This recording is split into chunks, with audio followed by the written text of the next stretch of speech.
Welcome back, creative people. Today I'm thrilled to take you behind the scenes of my process that transforms a simple sketch into a stunning fabric design, culminating in a final licensed product that's ready to adorn the world. We are going to deep dive into my creative process, exploring every step of the way, from the initial spark of inspiration to the finished market-ready pattern. We'll start with ideation, the starting point for creative exploration and innovation in fabric design. This stage allows you to generate fresh and unique concepts, setting your work apart from others in the market. It's really important. Then we'll put pencil to paper, or in my case iPad, and breathe some life into our ideas, infusing them with colour and vibrance. Next, we'll delve into the intricate world of pattern composition, where each element plays a crucial role in creating a harmonious pattern. From there, it's all about taking our design beyond the drawing board and crafting a captivating collection. So whether you're a seasoned pattern designer looking for fresh inspiration or simply eager to learn my process, hit that subscribe button and join me on this journey of pattern design. Ideation is the foundation upon which successful fabric designs are built. It fuels creativity, generates fresh and innovative ideas, and ensures that your designs are well prepared for the market. Without a robust ideation process, the design process can lack direction and fail to reach its full potential. So why is ideation important? Ideation is the starting point for creative exploration and innovation in fabric design. It allows designers to generate fresh and unique concepts, setting their work apart from others in the market. Ideation involves considering various design elements such as color schemes, patterns, motifs, and how they all work together harmoniously. It's a critical phase for solving design-related challenges effectively. For emerging designers, a strong ideation process helps build a portfolio of diverse and compelling designs. A well-rounded portfolio showcasing creative ideation can be a powerful tool for attracting clients or securing opportunities in the industries. I do all my ideation in a Notion template, which I designed to help me through the process of building a pattern collection. In here, I start with writing a story. From there, I'm able to build a list of keywords, which then become possible motif ideas.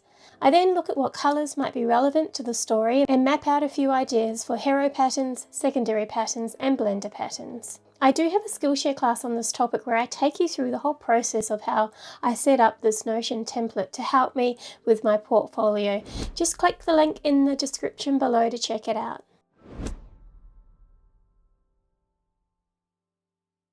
Next, I start sketching out the motifs in Procreate on the iPad. I love working in Procreate as it allows me to keep refining my sketch without wasting paper. I sketch all my motifs on a canvas of 3000 by 3000 pixels. With each sketch being as big as possible, I like it to fill the canvas. I use reference photos when I need a little help to get the shapes right, and when sketching from reference, I generally start with the basic shapes I see, like circles, squares, and triangles, and then refine from there. I tend to keep them quite simple and then wait until I add colour to add the extra details. I also don't draw them exactly like I see in the photo, but a more simplified version with differences such as eye shape to make them a bit cuter. If I can't use a photo I have taken myself, my go-to for reference photos is Unsplash, where you can get royalty-free images so you don't have to worry about copyright.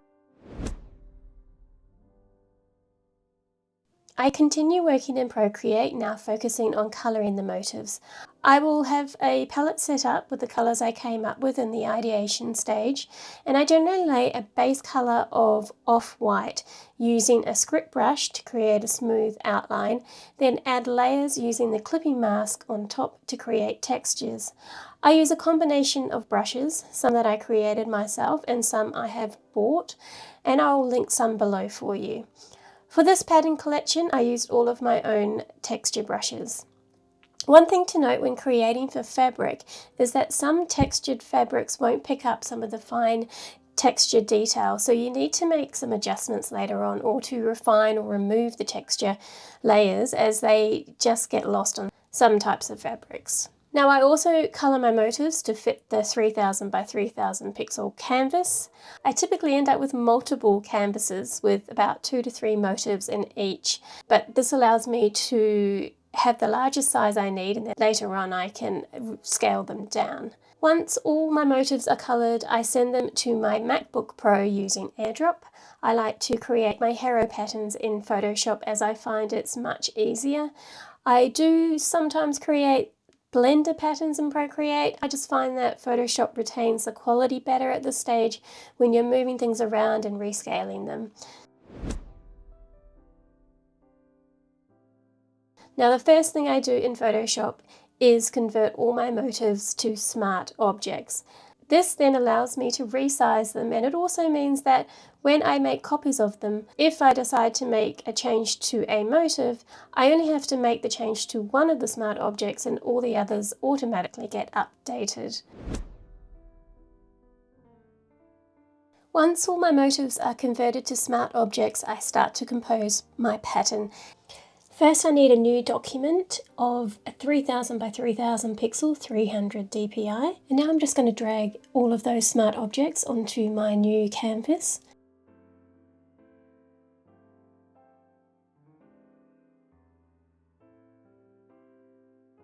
And now it's time to start composing the pattern. This is my most favourite part of the whole process. I find it quite meditative, and I could literally do this all day.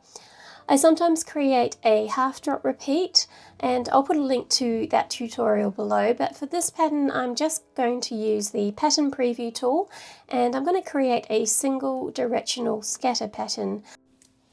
Okay, to start with I'm going to turn on pattern preview, so go to view and then pattern preview, and I'm just going to scale these down slightly.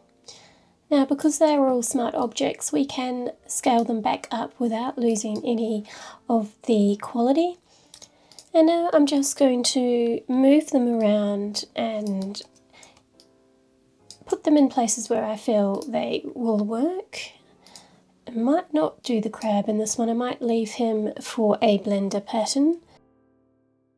And later on I'll come back and create a background as well. I might even go back into Procreate to do that.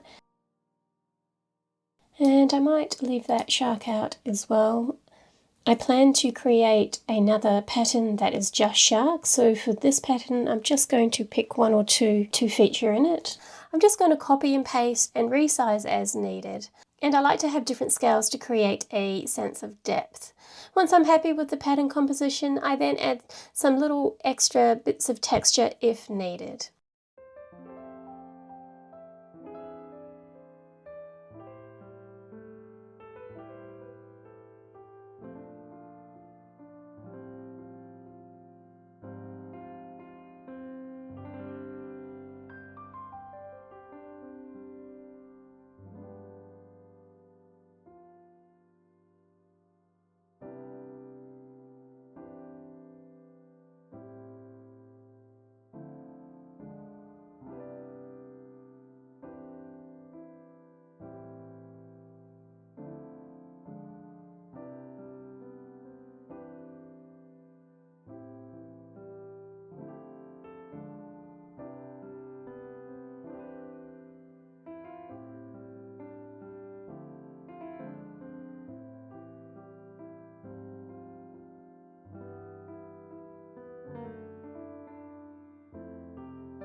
Okay, that's looking pretty good. I just want to add a background. So I painted a background in Procreate that I'm going to bring in. First I'm just going to group all these motifs. So I'm just going to hold down the shift and select them and then group them using Command G. And then I am going to bring in this background layer. And then I am going to turn off those motifs, rasterize that layer. And then I'm going to go to Filter, Other, Offset. And we want the horizontal and the vertical to be half the width and height of the canvas, so 1500 by 1500, and wraparound needs to be turned on. If we zoom in here, you can see there are some lines here that indicate the edges, so it doesn't repeat that nicely. So to get around that, I'm going to use the spot healing brush and just paint over those lines. And then I'll do that one. And you can see that has removed those lines, so it's not so obvious. If there's little bits that haven't worked, you can just paint over them again. Now, I painted this in Procreate using a brush from my texture pack. If you're interested, I will leave the link below for you. So we can turn on that front layer and then go and turn on pattern preview. And that looks so much better now with the background, and now I just want to add some textures to it. So I'm going to go back into Procreate and create a few textures for the background. So I've just added some background textures here. I'll turn off the motifs so you can see them. I've just got some little dots that make it look like bubbles, and just some rough texture that I painted in Procreate and copied across, and they are repeating nicely because I'm using pattern preview, but I could copy them around a bit more if I wanted to, but I'm quite happy with that. And I just want to adjust a few things here where I can see there are gaps, so I'm going to put another one of these anglerfishes down here. What you want to look for is any gaps or alleyways that don't look right, and zoom out. I'm just holding down Command and the minus sign just to see that it looks good repeated when you're looking at it from a distance. Okay, and I'm pretty happy with that. I'm going to leave that there.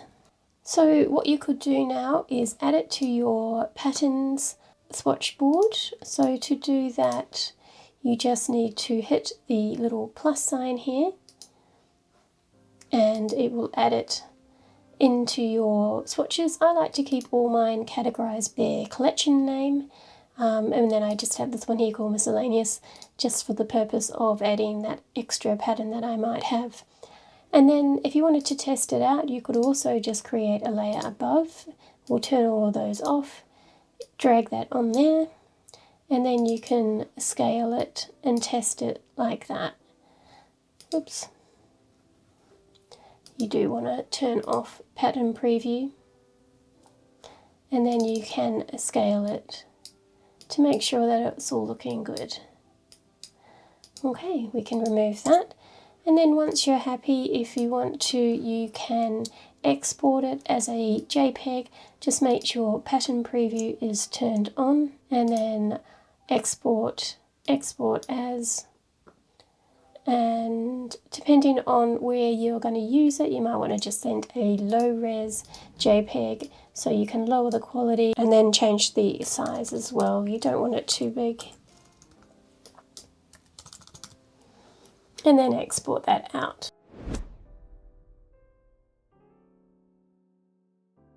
After creating my hero pattern, I went ahead and created some complementary patterns and some blender patterns. I then created this sale sheet and sent it out to a company I thought might be interested in it. And now it's licensed as fabric, and you can see here the crabs pattern being printed onto the fabric, which is pretty cool. I'm always excited to see my designs come to life on the end product. It's really exciting. So there you have it, my journey from concept to licensed product. If you're interested in diving deeper into these techniques, don't forget to check out my Skillshare class, where I talk about how I come up with the ideas for my pattern collections and how I store them in a Notion database. Or if you want to learn how to become a surface pattern designer, check out my signature course, The Art and Joy of Surface Pattern Design, where I teach the creative, the technical and the business side to help you build up your own career in this amazing industry. Thank you so much for joining me today. If you enjoyed this video, please give it a thumbs up, subscribe to my channel and share it with your fellow design enthusiasts. Until next time, keep creating, and I'll see you in the next video.